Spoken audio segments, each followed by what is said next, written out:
Good evening, ladies and gentlemen, or rather good afternoon. It's almost evening. It's starting to get towards twilight here at the Daytona International Speedway here on the East Coast in Daytona Beach, Florida, as we get ready here, transitioning into cooler evening conditions for our first of two Gatorade Duels here today at the home of the Great American Race. Now, we have already determined, at least somewhat, what our front row is going to look like for the Daytona 500. Johnny Gardner was the fastest in qualifying earlier on this week, so he will line up on the pole for this first Gatorade Duel. Keith Batson was second fastest, so he currently would be positioned on the outside of the front row for the Daytona 500, and he is subsequently the pole sitter for the second Gatorade Duel that will be coming up after this first one.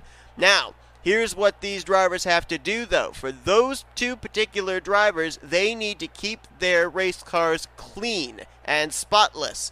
They cannot go to a backup car or else they forfeit their starting position on the Daytona 500 front row of the grid. So, we will see if Johnny Gardner and Keith Batson take the strategy of maybe falling to the back and riding there to preserve their race cars, so that way they have that good starting position. For everybody else, they're basically going to be determined on where they're starting the Great American Race in today's two specific duels. The drivers that qualified in the odd numbers in pole day qualifying earlier this week, they are here in the first duel, and they will subsequently make up the inside line of the entirety of row 1 back to row 20. Drivers that are in Gatorade Duel number 2, they will make up the outside of all 20 rows. Interesting thing into this race as well, all four, I don't know how, but all four of the Joanna Atwood Motorsports cars managed to get themselves into this duel. They start first, second, third, and fifth. So that's going to be very interesting to see if they all work together to get good starting position.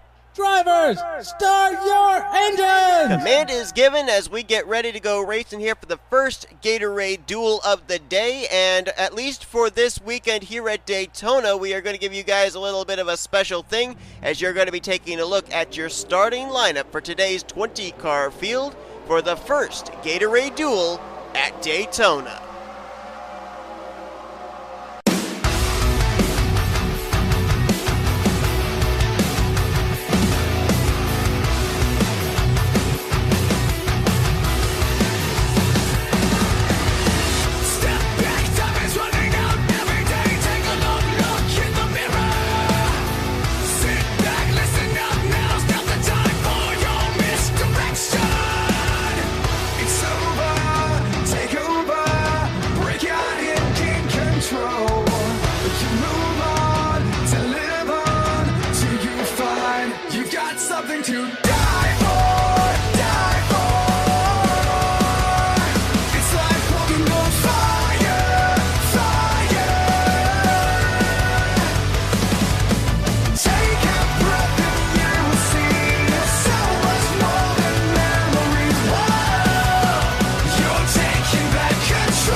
So as the drivers have taken a couple of pace laps here around this 2.5-mile super speedway, lights are out atop the pace car, and so we will be going green flag racing this time. 20 laps of racing here in this duel, same distance that we ran in the Clash earlier on this week, and so as consequence, we are probably going to see this race come down to pit strategy.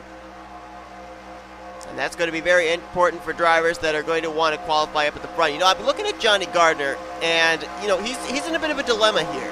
He can fall to the back, preserve his pole position for the Daytona 500, but he's got 3 teammates up here.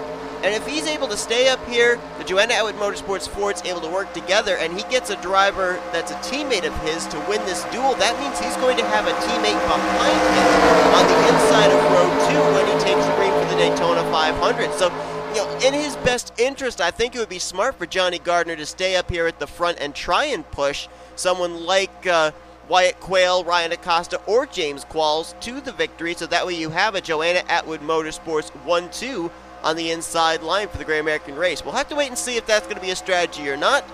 But here we go, getting ready to continue on Speed Weeks.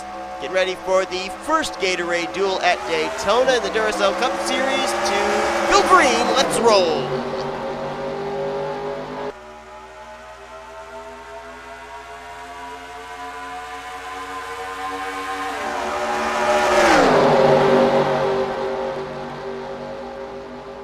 Three wide, middle of the pack.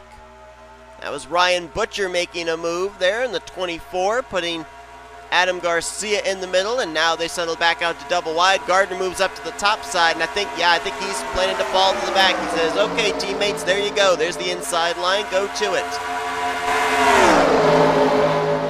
Three Fords lined up on that inside line, and now James Qualls will go to the inside of his teammate Ryan Acosta, the other Ford, out of Blue Oval Automotive, that number 38 of Jordan Lopez, and Qualls will lead the first lap of the first Gatorade Duel. Drivers who struggled in qualifying, pole day qualifying, started at the back. We'll see if they can improve their Daytona 500 starting position, like Jose Mills, Matt Haas, Trent Dunham. Now it's going to be Jordan Lopez out in front. Whoa, Ryan Butcher. Boy, he's making some moves there in that 24. It's the second time I've seen him dart to the bottom three wide. He's going to go down there on the apron a little bit, as is the 8 of Matt Haas. That's going to kill the momentum there. 4 wide off turn 4. Oh, give room, and there goes Gardner, and he doesn't save it. He collects Trent Dunham. That's going to be a caution. And that is the driver that was scheduled to start on the pole, the 14 of Johnny Gardner. The question is, would that be a backup car or not? I did see he got some rear end damage. I don't know if they can take that back to the garage, repair it, and not have to go to a backup or not. They almost had it saved, but then there was another bit of contact between Gardner and Dunham, and I think that sent him up in front of Benjamin Miles, and they had to throw the caution after that.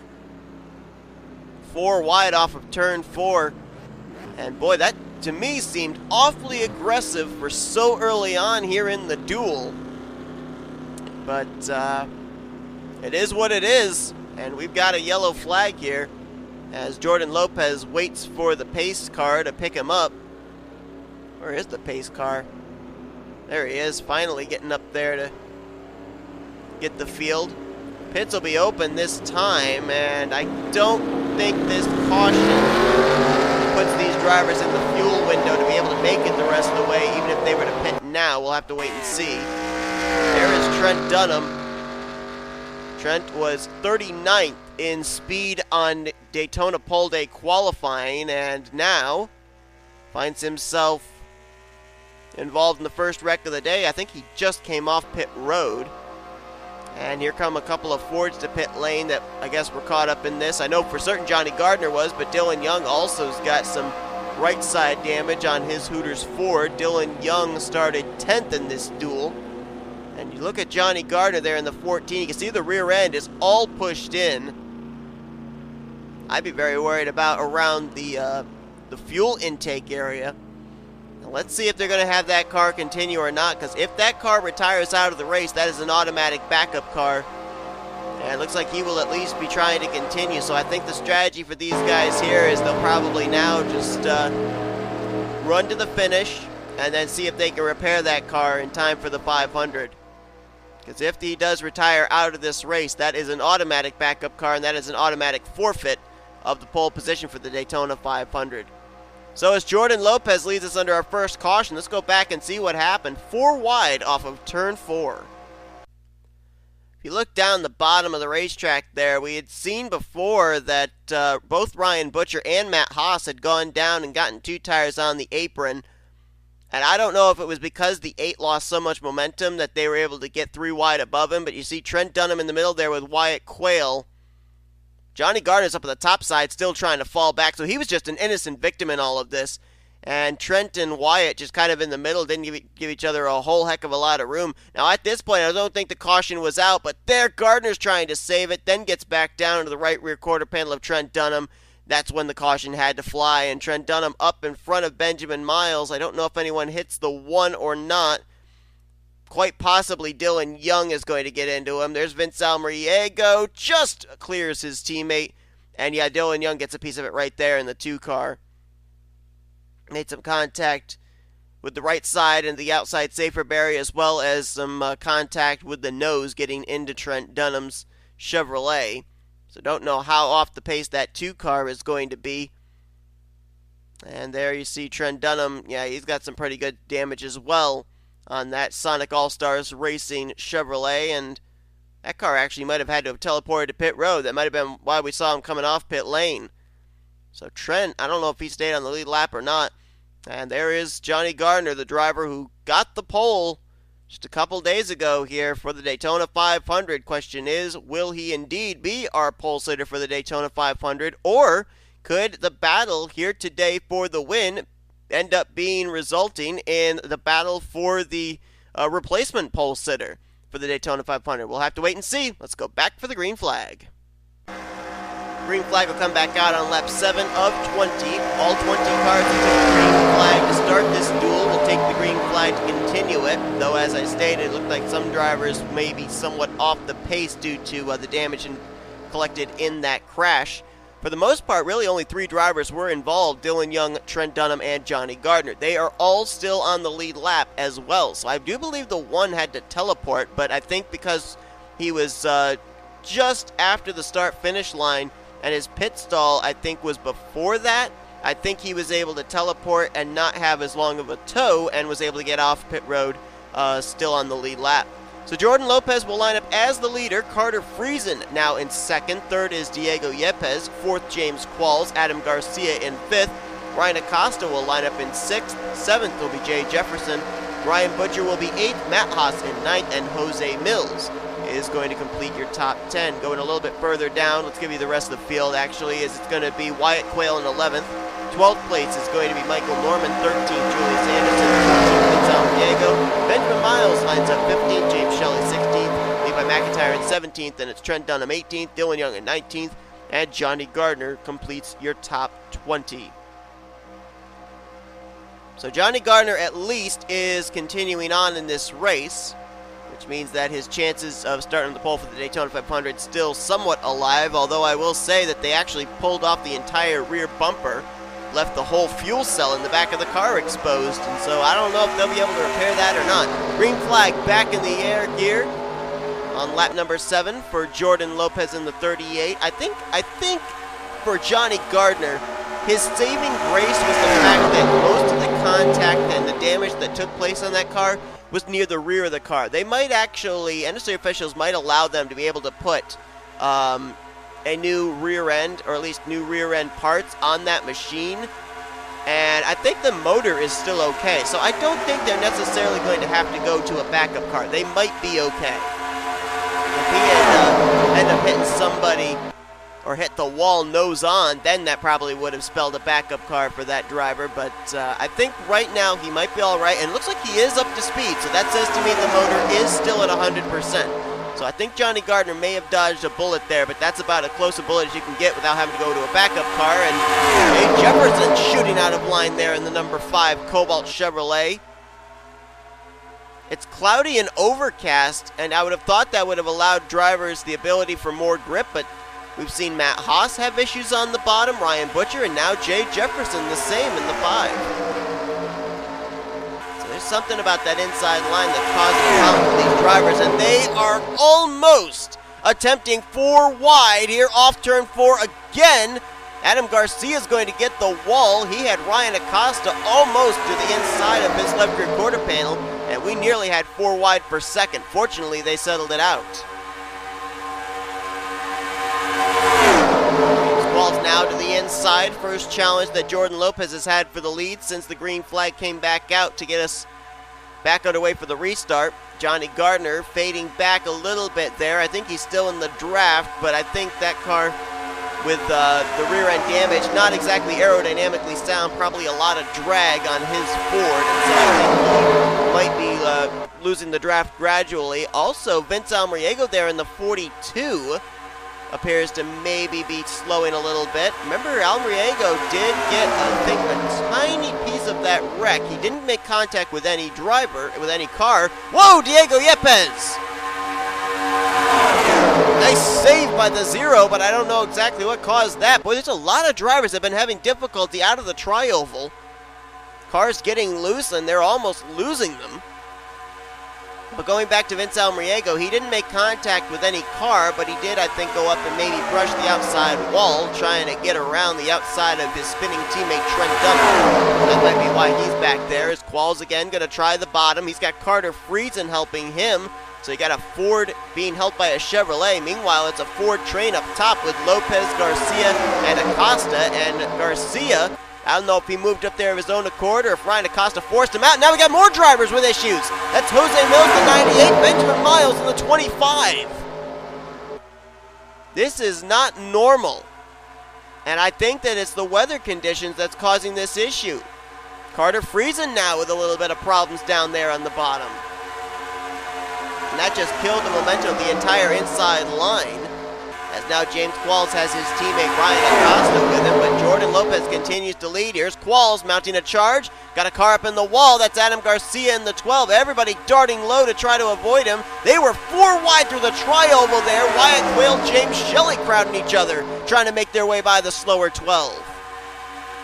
And again, we got cars darting out to the inside. That's Diego Yepes again in the 0. And we've got a wreck. Wreck in turn 1.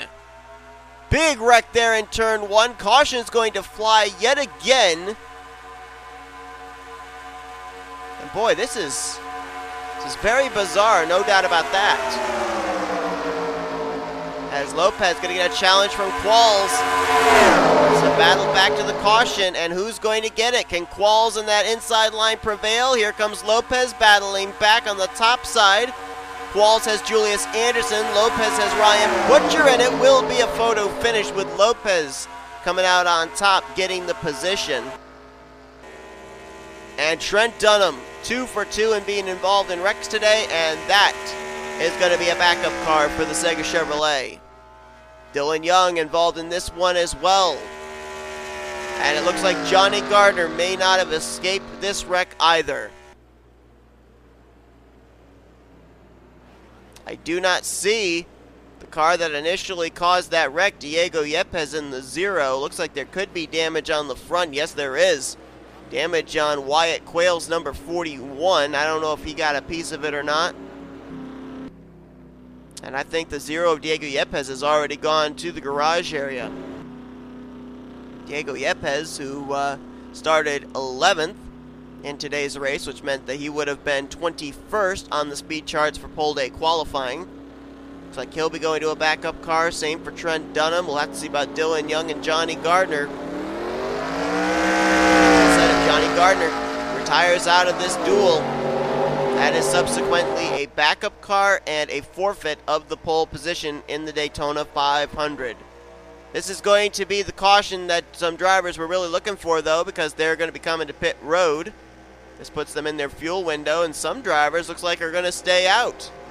And I kind of question that. I hope these drivers paid attention back during the clash when Cole Baker decided to stay out when there was a late race caution, and he ended up running out of fuel before even being able to come back and take a green flag. Now, bear in mind, we only had 1 caution in that race. We have had 2 here, so there might have been the opportunity for drivers to save some fuel under the first caution and under this caution as well. So we'll have to wait and see about that, as Johnny Gardner will continue on, but that car looks like it's been through the wars. James Qualls is going to come out first of the drivers that pitted. And I saw Diego Yepes all crunched up, sitting on pit lane. So it looks like he will definitely be out of this race. So staying out, it's like about maybe 8-9 race cars. Ryan Butcher going to be the one that will lead us back to green, and there are 9 cars that decided to stay out here under this yellow, try to get that track position, as we will probably be restarting with less than 5 laps to go. For now, let's go back and see what brought out the second caution of the day. I wish I could understand what the problem is for these drivers here coming out of the tri-oval. I mean, the car looks steady here, and then we get here just around the exit of pit road, and watch how the 0 darts to the left. We've seen that happen with a number of drivers, especially on this last green flag run, and this one is just not going to end well, as Yepes not going to have any room to be able to come back up the racetrack. Well, he kind of did. and he just took more than his fair share. Johnny Gardner not giving him any room, and there Trent Dunham gets clipped. Right down in front of Dylan Young comes the 0, and Dylan Young almost had it cleared. Nice avoidance by Jay Jefferson. Oh, wow, and then Dylan Young straight up into Trent Dunham. 12 of Adam Garcia there. Oh, there's where he gets involved. And then here comes Benjamin Miles in the 25, and he just clobbers Adam Garcia straight into Diego Yepes, and that 12 car went for a wild, wild ride on the bottom of turns 1 and 2. Now, Miles was way back there, remember, because he had also had that same kind of jut out to the left the lap before and had lost the draft, and he just came flying in, never lifted, and big hard hits for Miles, Garcia, Dunham, Yepes. And there you see the 14 of Johnny Gardner leaving the scene of the accident, but that car is all torn up. Even if he finishes this race, I honestly do not see how they can do enough repairs to not have to go to a backup car. We're just going to have to wait and see. Let's go back for the restart here to finish out our first duel of the day at Daytona. Well, Johnny Gardner trying to do the best he can to not have to go to a backup car so that way he can start on the pole for the Great American Race, but there will be some drivers that will have to go to backup cars as they have retired out of this duel. Dylan Young, Trent Dunham, Adam Garcia, Benjamin Miles, and Diego Yepes. Well, for Trent Dunham, he may be going to a backup car, but he's going to start better than he would have based off of pole day qualifying. Trent Dunham was 39th. And right now, based on where everybody is in terms of the finishing results, if we don't have anybody retire out of the race in the second duel, he will start as high as 37. So he improved by 2 spots. We had some drivers decide to come to pit road there with 1 lap to green, including Vince Almriego, Julius Anderson. So they will be good to go on fuel. Now the drivers we have to worry about are our top 5. Ryan Butcher, Michael Norman, Matt Haas, James Shelley, and Levi McIntyre. They did not come to pit road at all during this caution period. James Qualls was the first one off pit road of the drivers that came to pit road when the pits were open the first time. So he might be in the catbird seat as we get the green flag with 4 laps to go here at Daytona. And Ryan Butcher's out of fuel. Ryan Butcher pulls to the inside. He is out of fuel, and now I'd be very worried if I were these other 4 drivers up here. And I think Norman might be out of fuel. Yes, he is. James Shelley's out of fuel as well. And look at Jordan Lopez. He's going to get by all these slower cars. He's going to, I think, be the highest one with fuel up towards the front. Matt Haas and Levi McIntyre, they're still up to speed, but again, they would probably be short on fuel, and they're both out. Haas is out, McIntyre's out. Lopez jumps up to the top side to try and pass them both as they're going to try and make their way to pit road.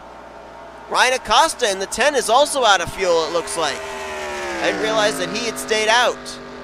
We are still green. Jordan Lopez leads as he hit the line for 3 to go.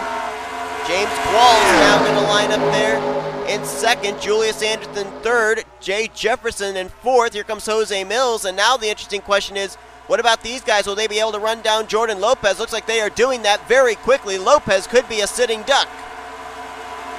Julius Anderson now shoots out to second. Help from Jose Mills. And now they're closing on Lopez very quickly. And they bypass him as if he were going 10 miles per hour slower, which he very well might have been.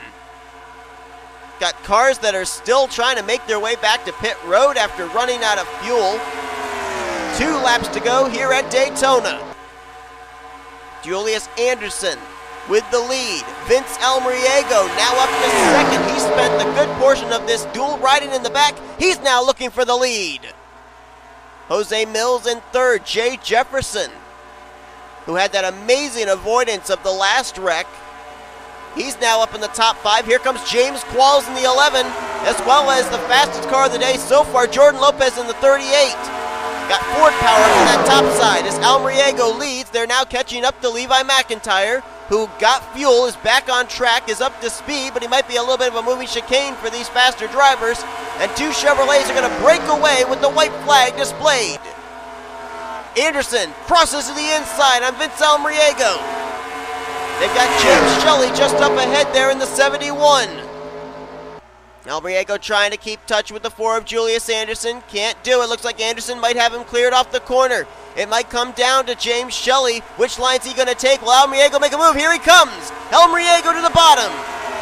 On Julius Anderson. He's going to have help. Jose Mills in the 98. Now which line does James Shelley take is the question. Is he going to hold up these drivers? Albriego on the bottom. Anderson up top. Shelley moves up to the high side. Vince Albriego is going to win the first Gatorade duel of the day at Daytona. And a bad day goes worse for one Johnny Gardner. The odds look like it could be very much in favor of a Joanna Atwood Motorsports teammate lining up behind him on the inside of row 2. Instead of a Ford, it's going to be a Chevrolet Camaro in Vince Albriego. Albriego was 15th fastest in pole day qualifying and now improves his spot. He will be starting 3rd for the Great American Race. Jose Mills, who finished 2nd, he'll start 5th. Carter Friesen will start in 7th. And Julius Anderson will be in the top 10 starting in 9th. Standings should be official here. They are indeed. Well, Johnny Gardner, I don't know if he's going to a backup car or not, but he managed to finish in 9th and still on the lead lap, though he was involved in both of our cautions here in this duel. James Qualls, he'll be starting the Daytona 500 from 11th. And 13th will be Lopez, 15th will be Jefferson, 17th Quayle, and 20th will be 19th rather, will be Matt Haas. Ryan Acosta was the last driver to finish on the lead lap. James Shelley, Levi McIntyre, Michael Norman, and Ryan Butcher all managed to finish, so they won't have to go to backup cars. But drivers that will include Dylan Young, Trent Dunham, Adam Garcia, Benjamin Miles, and Diego Yepes. So far, if Johnny Gardner does not have to go to a backup car, we at least know right now a little bit of what our top 5 is going to look like for the starting lineup, with Gardner on the pole, Batson in 2nd, Albriego in 3rd, and Jose Mills in 5th. We still have to determine who's going to be starting in 4th, and if Batson will even be starting on the outside of the front row for the Great American Race. So these are your official standings for the first dual race. Don't go anywhere. Your second dual race is coming up right after this to determine the outside of each row for the Daytona 500. So until then, stay tuned. Duel number 2 is coming right up.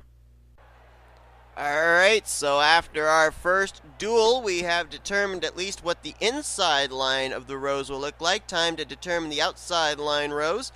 And we've got some interesting scenarios here. I mean, we mentioned that all 4 of the Joanna Atwood Motorsports cars are back in duel number 1. Well, we've got some opportunity here for teammates to work together in this duel as well. All 3 of the S3 Motorsports cars are in this field. Jessica Shelton, Charles Sanford, and Kyle Matthews. Both of the Bulldog Motorsports cars are in this field. Ryan Brommer and Zach Rogers. And 3 of the 4 drivers out of the Backmarker Motorsports are in this duel. Cole Baker, Carson Gum, and Seth Cole. So we're going to have to wait and see if we're going to have drivers be able to work together here in this duel. We didn't really see a whole lot of teammateship out of the Joanna Atwood Motorsports cars in Duel 1. So we're just going to have to wait and see about that. Keith Batson, I'm pretty certain that he was keeping a very close eye on what went on in the first duel, and I think we might see him drop to the back and not try and stay up at the front, because Johnny Gardner, he ran into 2 issues in the first Gatorade duel, and of course there's that big question mark right now. We don't have the official word. We're not going to know until we get to the Daytona 500 of whether or not that 14 team is going to have to go to a backup car or not. But I think Keith Batson definitely is going to want to get out of Dodge. I mean, if he was smart, take the green flag and then park it on the next lap. I mean, you can do that as long as you finish out the race with your car in one piece. You know, that might be a great strategy for him. Alongside of him is going to be William Brock in the 88 out of Northeast Motorsports. Got a lot of Chevrolets that might be able to play a huge factor in the outcome of this one here today, because you've got Jesse Turner there in 3rd, another Ford. Then it's Chevrolets a little bit further back through, as you got Austin LaPlante lined up there in 4th and Charles Sanford Drivers, in 5th. start As the command your is given to engines! fire them up, once again, they're going to be giving you that special treat where you're going to get to see your starting grid here for the second Gatorade Duel at Daytona. And when it's over, we will come back and get ready to go green for what I'm hoping, but not expecting, is going to be a little bit calmer Gatorade Duel number 2.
That's your starting lineup here for the second duel, and as we were watching that starting lineup, I noticed another team that might be able to work the numbers game here in this duel, and that would be Michael Norman Motorsports.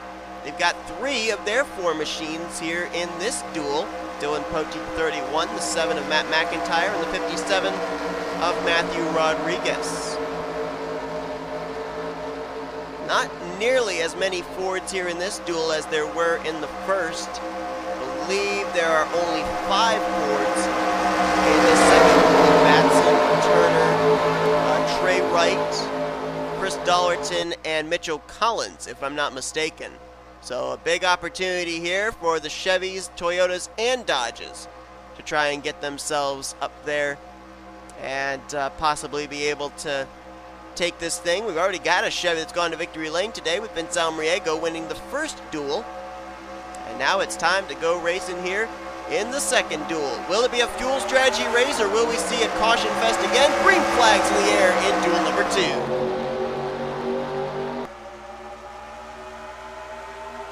Keith Batson was definitely ready for the green. William Brock, it seemed, was not. Now Batson, after getting out in front, says, all right, here you go. Take the top spot. I'm trying to get myself to the rear of the field. I think that's exactly what he's doing. Now remember, Johnny Gardner got involved in the first caution in the first duel while trying to fall to the back. So Keith Batson, if he's going to fall to the back, he might want to do it in a hurry as Jack Mitchell makes a move 3 wide to the inside of Zach Rogers. Jesse Turner leading the way here in the 47. Jesse Turner's got a very fast car.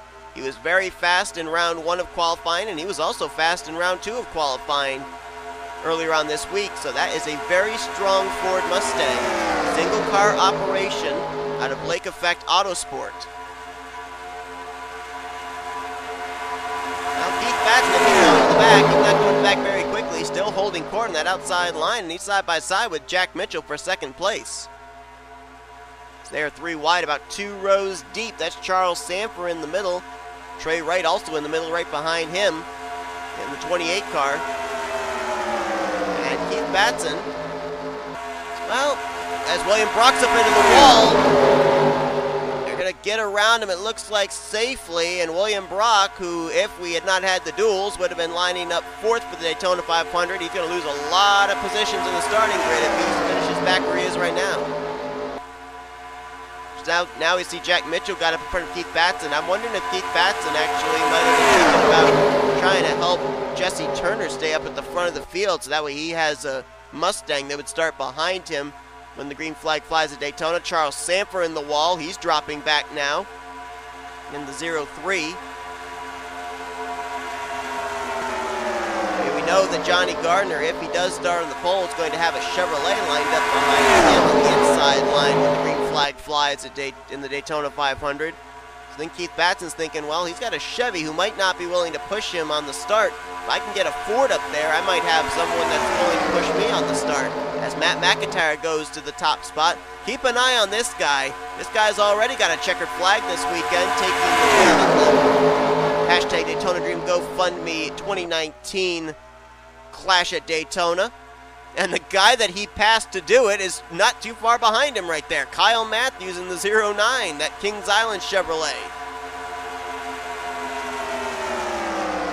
Top three going to get single file. Mitchell Collins down there in the 28, that blue and yellow Peak Performance Ford out of Young Motorsports, trying to improve his Daytona 500 starting position. He was dead last in pole day qualifying earlier this week. So any place that he can be other than 20th in the finishing results here today will be an improvement on his pole day qualifying lap. Right now, Chevrolet's 1-2. Matt McIntyre, Jack Mitchell. Then it's 3 wide between 3 blue ovals with Mitchell Collins, Jesse Turner, and Keith Batson. And they are 3 wide, 3 rows deep. They get 4 rows deep now. Now looks like Jesse Turner's doing, Jack Mitchell's doing all the work of controlling the draft. Matt McIntyre just enjoying the view out in front. Now, 2 drivers that are going to be in the exact opposite of Mitchell Collins, who right now looks like he's going to improve his starting spot, would be William Brock and Charles Samper, who have both lost the draft. William Brock was 4th fastest in pole day qualifying. Charles Sanford was 10th fastest. And both of them right now are lined up to be starting the Daytona 500 in, I believe, 34th and 35th. Now, the reason for that is because currently we have 5 drivers that are officially going to be going to backup cars, as Keith Batson was up in the wall right in front of Trey Wright. Credit to the 28 for allowing Batson to get off the wall. That was close. But with those 5 drivers in duel number 1 going to backup cars, that means that if everybody here finishes this race and not on the end of Daytona, they will start no worse than 35th in the Daytona 500. Mitchell Collins from the back to the front. He's got some help from a Chevy, Dylan Poteet, a Dodge in Zach Rogers, and a Toyota and Benny Watson. 4 different manufacturers making up that inside line. Up top side, Jesse Turner's being helped by a stream of Chevrolets. Matt McIntyre, Jack Mitchell, and Kyle Matthews. Which line's going to win out here coming to the start-finish line? Looks like that outside line's got better straightaway speed, and Turner will lead that lap. And that outside line, definitely the stronger line. 4 cars lined up there.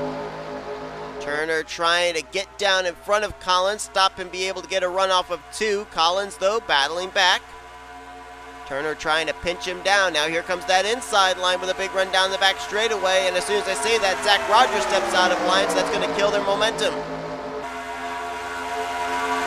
Back to 3 wide, Poteet and Watson now in the middle. Collins going to try and slide up here off the corner, try and take away that outside speed.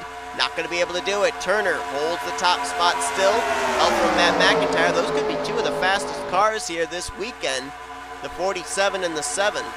And look at Matt McIntyre. Pulling up the outside line. This is almost shades of what he did to Kyle Matthews on the last restart of the Clash that got him the victory. He kind of faked out the driver ahead of him, which at the time was Kyle Matthews. Matthews left the outside line open. Matt McIntyre took it, and he did the exact same thing to Jesse Turner just now as he's going to go back to the top position. Matt McIntyre trying to start out the first season of the Duracell Cup Series as the first driver to win the Clash and the Daytona 500 all in the same week, maybe even the Gatorade Duel as well. His wingman, Jack Mitchell, right there with him. Those 2 Chevrolets have been working together pretty well here for the first half of this duel. And how about Keith Batson? Not dropping to the back, keeping himself up here in this lead pack. He's 4th on that outside line. As Jesse Turner is going to clear and get into the 2nd position, breaks up the 2 Chevrolets. And inside line still trying to get something going. Mitchell Collins now has Seth Cole in tow.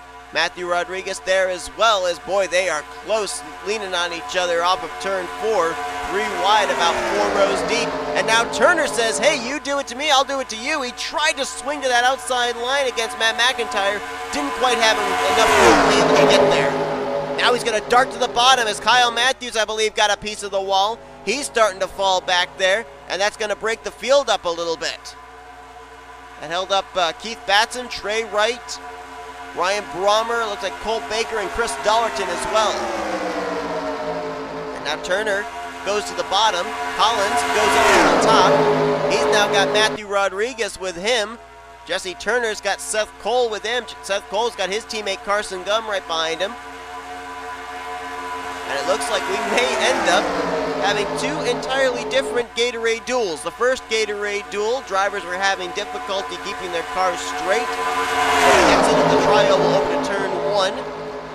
That led to 2 wrecks that took place, 2 cautions. So far, we've completed 11 laps here in the second duel, and we are still running green, which means this could end up being the fuel strategy duel that I was talking about, where these drivers may have to come to pit road under green flag conditions.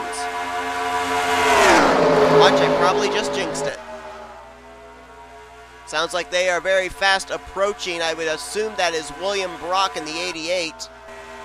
It's actually Brock and Sanford who have both lost the draft. And just to show you the speeds that these drivers go and how draft reliant this rules package is, it took them only about 10-11 laps to be right within distance of catching these guys. As I failed there on the controls, I failed again. There we go, hitting the wrong button. They're only, about half a straightaway behind Sanford and Brock. Sanford and Brock right now, they are basically battling for who's going to be starting in 34th and who's going to be starting in 32nd. Whoa, close quarter racing back there. Benny Watson almost into the left rear of Zach Rogers, and it almost put Trey Wright up into the fence, as Matt McIntyre continues to show the way here in that Mac Tools Chevrolet. Closing in on when that fuel window would close, as far as how far these drivers can make it. And look at them, 3 wide, 3 rows deep. Matt McIntyre's got to be loving this. Mitchell Collins going to get a big push on that top side from Jack Mitchell. He might have a run on the 7 here into turn 3. Oh, Dylan poked it into the wall. And he also had Austin LaPlante behind him up into the wall as well. They bring it off safely. They're still in this lead pack. Another driver has lost the draft, by the way, the 9 of Ryan Brommer. As they are going to fast approach why did I think that was Dylan Pote? Charles Sanford and William Brock. And they're going to be double wide as they catch him. That's going to hold and blockade up this entire front pack. Jesse Turner now trying to get the bottom working. Look at Matt McIntyre trying to go up around the outside. They're still blockaded in. Nobody's able to really go anywhere at this point in time. Matt McIntyre trying to get something going on the top. He's got Mitchell Collins there with him. Can he get to the outside of William Brock here off of 4? Yes, he can. Here comes Trey Wright. He's coming to pit road. Matthews, LaPlante, Rogers hitting pit lane as well. They're the first drivers that'll hit the hit pit lane. As Matt McIntyre gets back out to the lead, Mitchell Collins now moves to second. Collins may have very well been in race trim in pole day qualifying rather than in Q trim. And showing it off right now. Look at this. Can he get a run to the inside of Matt McIntyre here down the back straightaway? Tries to get the left rear quarter panel. Not quite there. Jack Mitchell with a big run. Push from Jesse Turner. Will he make a move to the outside or maybe down the middle of Matt McIntyre as we got more drivers hitting pit road? Here comes Collins. Brock. Cole Baker was in that group. Carson Gum, Keith Batson, Benny Watson, as well as Shelton Poteet. And that leaves us, I believe, 6 drivers that have stayed out. Well, actually 7 if you count the lap machine of Charles Sanford. Matt McIntyre, Jack Mitchell, Jesse Turner, Seth Cole, Matthew Rodriguez, and Chris Dollarton still yet to come to pit road. Turner on the bottom. Looks like he's waving his hand out the window. He's coming this time. Matt McIntyre's in as well as Seth Cole. Jack Mitchell stays out another lap, as does Matthew Rodriguez. Dollarton's in, the lap machine Charles Sanford as well. It's going to be interesting. It's going to come down to around 2 laps to go as to who's going to cycle around to where. Jack Mitchell is going to be coming down pit road with basically nobody. Same for we said for Matthew Rodriguez.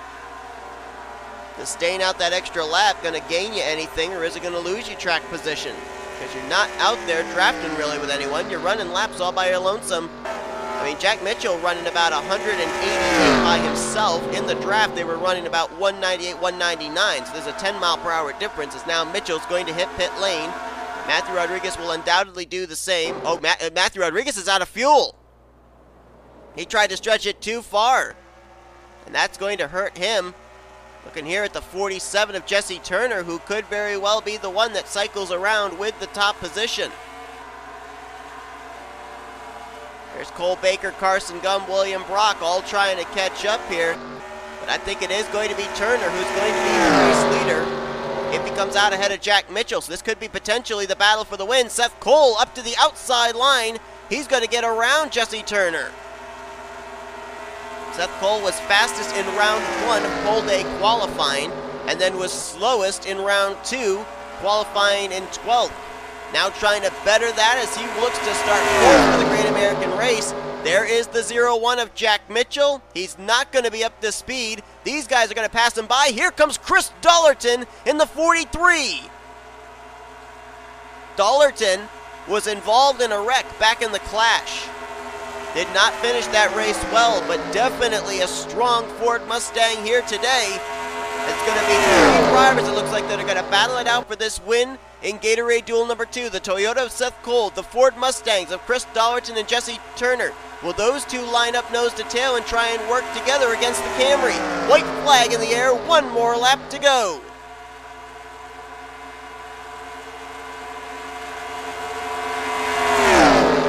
Here's Dollarton looking to the bottom. Where does Turner go? Does he go to the bottom to help fellow blue oval driver Dollarton? Or does he stay up top? He's going to the bottom.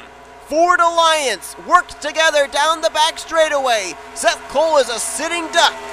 Now does Turner try and make a move on Dollarton for the win here in the duel? He might not be close enough, and Seth Cole might not be willing to push him if he does make a move.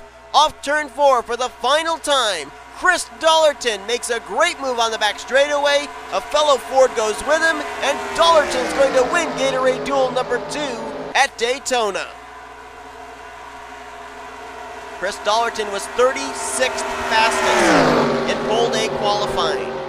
But now he will be starting on the outside of row 2, and this is going to be a very interesting start for the Daytona 500, because if you take a look at the finishing results for this one, we're going to have Fords lining up in 2nd, 4th, and 6th. Johnny Gardner will not have a Ford starting behind him in the Daytona 500. Batson is going to have 2 blue ovals behind him when the green flag flies in the Great American Race.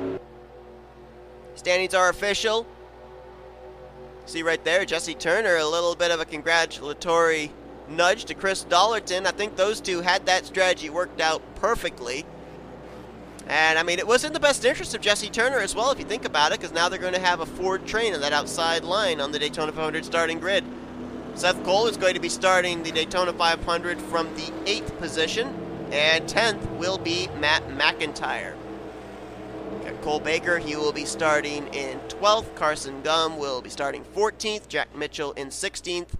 On back, you got Keith Batson. He finished the race out in 8th, kept that car in one piece, so there is no question mark about him, whether he's going to be starting on the front row for the Daytona 500 or not. That is a definite yes. Still the question marks, though, about Johnny Gardner.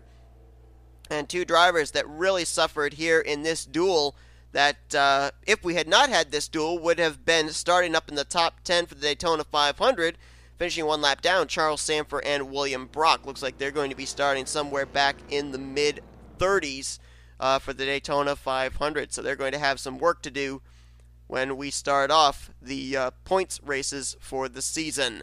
But that's going to do it here today for both of your Gatorade duels. Vince Almriego takes the checkered flag in Gatorade duel number 1. Chris Dollarton takes the checkered flag here in Gatorade duel number 2. The Daytona 500 starting lineup is now set, we think, all dependent on whether the 14 of Johnny Gardner is going to have to go to a backup car or not. We will find that out when we get ready to cap off the weekend with the first ever Duracell Cup Series Daytona 500. Hope you guys enjoyed today's 2 duels from Daytona. If you did, be sure to give this video a like, subscribe to become a part of the crew today. We will see you guys next for the Great American Race Daytona 500 as you've been watching a production of the NNSCRA Offline Racing at its best.